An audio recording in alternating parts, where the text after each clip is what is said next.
My name's Sandy Fado, and I live here in Knoxville, Tennessee. I'm married to Steve Fado for 37 years. We have 2 daughters and 8 grandchildren. I would like to tell you my story since you've clicked on here today. I'd like to tell you, first of all, that I'm an ex-heroin addict. I have been 100% clean for 39 years. Don't smoke no weed, don't shoot no dope when nobody's looking. I've been 100% off of drugs for 39 years. Of course, maybe you'd wonder how I got on drugs, which a lot of people ask me, so I'll go back to when I was a young girl and met a boy named Jesse. I just love this guy, Jesse. We lived in Miami, and Jesse was so cute, and he introduced me to my first joint of marijuana. He said, "Here, baby, here's how you smoke this stuff." He rolled me that first joint, and can you imagine back in the olden days we had to teach people how to smoke reefer? Well, maybe we still do. Anyhow, I smoked that first joint, and after one joint, I ate 1 dozen Dunkin' Donuts. Oh boy, that marijuana will make you eat, won't it? But you know, by midnight I smoked 4 joints. I had such a buzz going. Me and Jesse boogied all over the dance floor in Miami, Florida. We found a beat that even the drummer didn't know anything about, because that marijuana, it'll make you dance, won't it? So I had this cute boyfriend. We were smoking, we're joking, we're laying up, we're laying down, we're taking care of business, and life is a party for Sandy. Jesse brings home this stuff called peyote. Then he brings LSD. Then he brings cocaine, ethyl chloride, amyl nitrate. Pretty soon, I don't care if I got to shoot it, shove it, stick it, roll it, rub it. I am loving these drugs. But you know, more than these drugs, I love Jesse. The sad thing is, my man Jesse is not here tonight. He got electrocuted in the Florida State Penitentiary about 18 years ago.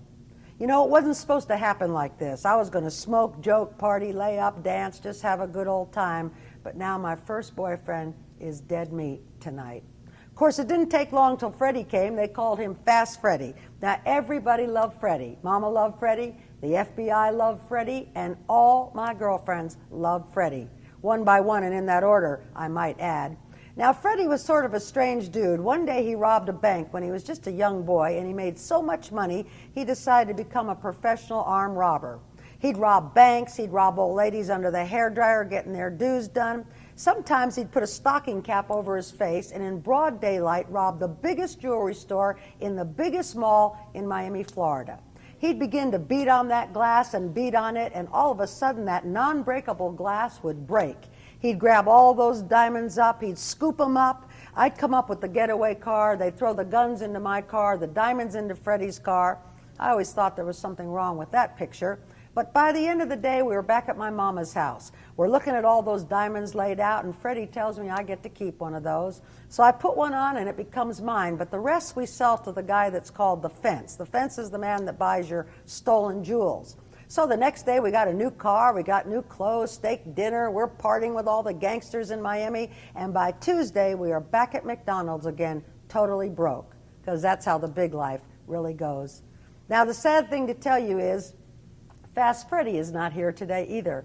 One day, Freddie robbed a famous tennis player in Miami, Florida. His name was Ike Macy. Freddie went in with his partner named Pete to rob Mr. Macy, never dreaming that Mr. Macy was going to greet him with 5 dang bullets. 3 bullets in my old man and 2 in his partner. It freaked Freddie out. He said there was blood all over the place.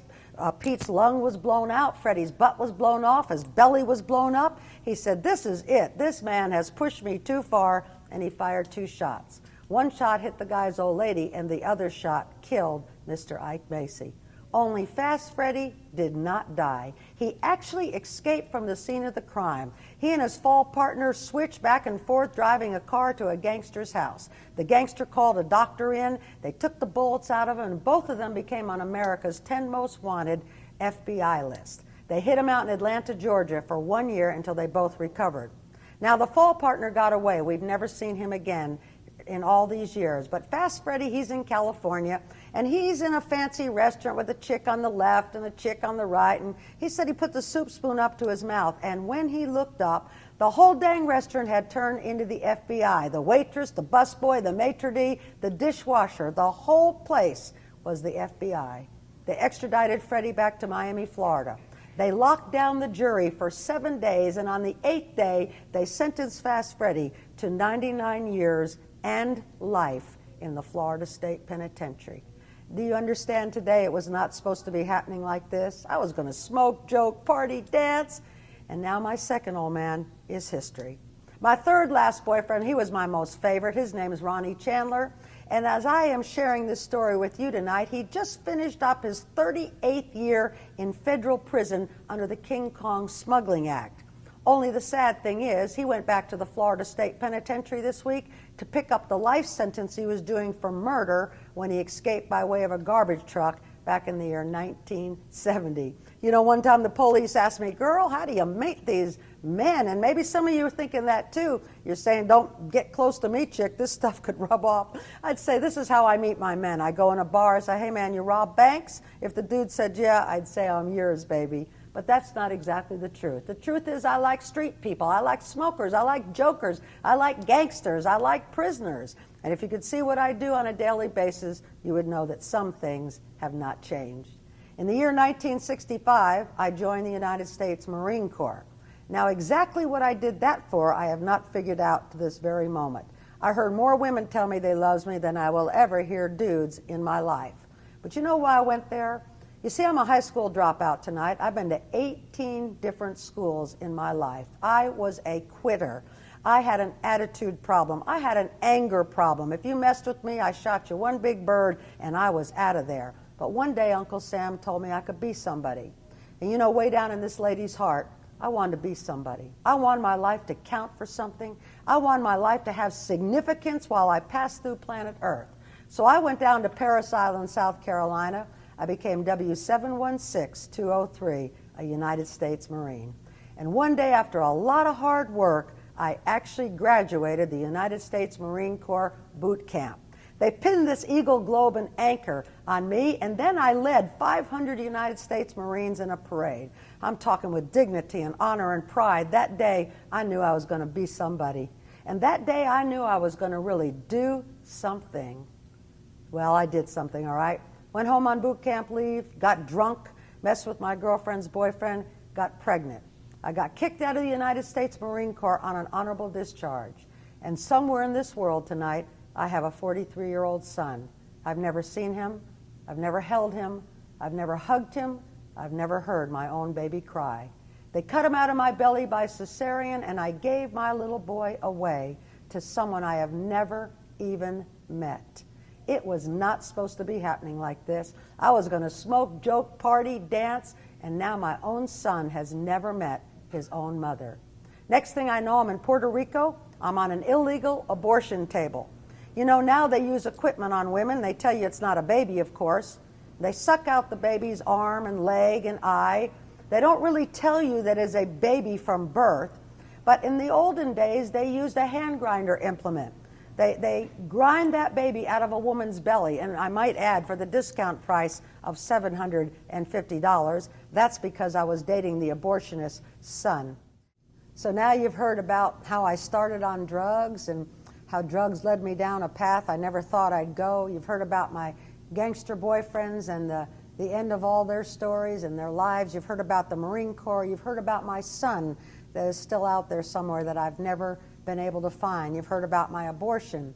But if this has all been of interest to you and you'd like to hear some more, I'd like you to come back for the next segment and hear about the days that I hung out with Jimi Hendrix and dated the bass player Noel Redding, and hear about how I smoked some weed with Jim Morrison and Led Zeppelin and Mothers of Invention. And I want you to come back on and hear that segment of my life. I think you'll really like this part. Well, then something happened in my life. I met a famous musician. Now, some of you who are over 40 might know who this is. He was the drummer of Tommy James and the Shondells. His name was Pete Lucia. He wrote Crimson and Clover and Crystal Blue Persuasion. We were from the same hometown in Morristown, New Jersey. By the way, I went to sleep last Friday. I was 23, I know I was, and I woke up this morning. I'm 63 years old. I'm still trying to figure out how that happened. Now, Pete was so wealthy to me, making $6,000 a night. I mean, that'd make an ugly dude look good, or an ugly chick, right? And we were partying, riding limousines all over, staying in hotels, going to Hawaii, mansions, limousines, parties, sex, rock and roll. We were jamming. In fact, we had a love affair that should have been on People's Magazine. But you know, like all love affairs, mine came to an end. The day it did, I ate 60 10-milligram Valiums because of a broken heart. Maybe someone watching this tonight knows about a broken heart. Never in my life have I felt that kind of pain. And that night, I ate 60 10-milligram Valiums to medicate, to take away that pain. As you can see today, the doctors got the Valiums out of me, and I actually lived. As a matter of fact, the next day I went to a place called Woodstock. Maybe you heard of Woodstock. Well, congratulate me. I'm one of the 10,000 naked, reefer-smoking hippies that did not make it in. The place was packed. But you know what? I didn't even care. My heart was so broken, I just wanted to get high. I wanted to medicate. So I found a junkie. I gave him $50 to cop for me. I never met the guy in my life. Like all good junkies, he takes my $50, leaves me a $4 cotton shot in my own cooker. I draw that dope out of the cooker, I bang it in my arm, and when I do, I OD, I overdose. He takes me to a boiling shower, and he drops my body in there and leaves it until my heart came back to life.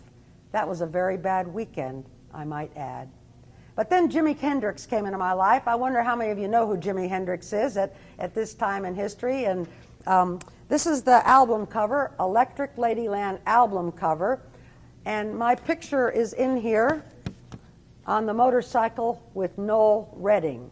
And this is my friend Denise over here, who went with Jimi Hendrix for about 3 years. She introduced me to Noel, and we partied. And one time I even brought Jimi Hendrix home to meet my mother. As hard as I tried to prepare my mother to meet Jimi Hendrix, it took her 10 years to recover from meeting Jimi. I smoked some weed with Jim Morrison from the Doors, been high with Led Zeppelin, Mothers of Invention, and one time Paul McCartney's wife, Linda. She used to be my good friend. Then she married one of the Beatles. She forgot my name. You can be sure of that. There was even a time I tiptoed to the Tulips with Tiny Tim. But I'll tell you something about him. He really ain't right, is he? Of course, maybe he isn't right tonight. Now, Denise told me that she would show me how to shoot heroin and master the dope bag. And if I'd be cool and not let it master me, that everything would be okay. Of course, that really is the stupidest thing anyone ever told me in my life. Drugs took me farther than I meant to go. They kept me longer than I meant to stay. And they cost me a hell of a lot more than I ever meant to pay. And even my friend Denise paid a hard price for the addiction to heroin. Well, there is my little time with the rock and roll stars. Those days were very, very exciting. But as you know tonight, Jim Morrison died and Jimi Hendrix died. That was a sad ending for both of their lives. So I'm going to go now, but I'm going to look for you to come back to the next segment when I can tell you the most exciting thing that ever happened in my whole life. One day I go to a murder trial in Miami, Florida. I've been to 14 trials in my life. Murder, mugging, sodomy, rape, possession. I was a chaplain of the Knoxville County Jail, so all my friends happened to be prisoners. But this was a young girl that I was friends with, and she hustled this old man in Miami for money. She shows up with her boyfriend, and the old man doesn't like it, so he locks the door. Only her boyfriend busts through the door and punches the dude one time. They only meant to knock him out and steal his money, but he drowned as he laid in his own blood. And now my friend was on trial for accessory after the fact to murder. I'm heading into her murder trial in Miami, Florida. The courthouse is attached to the jail, and one of my friends saw me on the 10th story of the Miami jail, and he started yelling at me on the street, "Sandy, Sandy, you got to go to this rehab center and get a preacher to come help me." I said, "Preacher? I've never seen a preacher in my life. I've been down the dope house, not the prayer house." I did not know what a preacher looked like. Well, I was raised Catholic for 10 years, so I knew what a priest like. I was Christian Scientist for 10 years. My mother was a professional astrologist. I have my zodiac sign tattooed on my body. My mother was a professional palm reader. I've been hypnotized many times by my own mother and by hypnosis doctors. I've even been to tea leaf readers in New York City to have my fortune told. But I never in my life met one real Christian. So I go to the rehab center and I ask for the preacher. Out came this dude that was so square, I wanted to smack him for principle. That's how bad he looked. I said, "Preacher, I got a friend who needs some help." That square preacher folded his arms, looked at me, and said, "Honey, you need some help yourself." I thought, no, dude, you need a joint of my Acapulco Gold, man. I'm going to roll this joint, put it in your mouth, and blow your square brains off your shoulders. Because, see, I didn't talk to people or have anything to do with people that didn't run dope, roll dope, shoot dope, smuggle dope, steal dope. Dopers had become my people. As far as I was concerned, everybody else was born in a cave. But you know what that square dude told me that day? He told me that Jesus Christ loved me, and that Jesus had a destiny for me to fulfill that no other woman on planet Earth could fulfill but me. Now, I got to be honest, that sounded really good, but I was only 23 years old. I was riding with Jimi Hendrix in his limousine, smoking his weed, stealing his money out of his wallet at night to go up to Needle Park with his old lady to buy dope. I wasn't thinking about Jesus or thinking about religion. I was thinking about a good-looking man, a bag of dope, and another limousine ride. But you know, my mother knew I was a dope addict, and I kind of messed up my family's life, so I checked in that rehab center for my mama's sake. I'm glad I did. My mama's dead tonight. But she lived to see the day in history that her baby girl's life was going to change forever and ever. Now, 18 hours go by, and I've got what's called a monkey's habit, because I've been dealing for a black man in Miami named TJ. Every 10 bags I sell, I get 4 bags free. I'm in the rehab center, and my nose is running, my back's beginning to ache. I go to the bathroom, I see blood in the toilet, and I begin to feel afraid. I've got methadone at home, Tuinals, Secanols, Placidils, and I'm dreaming about getting out of this religious rehab center and finding TJ, my connection. But I had a real problem now. When I went downstairs, 100 squares were having a prayer meeting. I mean, they were young, old, white, black, Hispanic, Chinese. They're dancing, they're singing. They were crying in the presence of a holy God.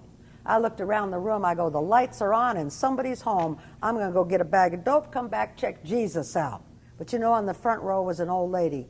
Well, she was 50, I was 23. 50 was looking real old. Now that I'm 63 today, 50 ain't looking quite so old.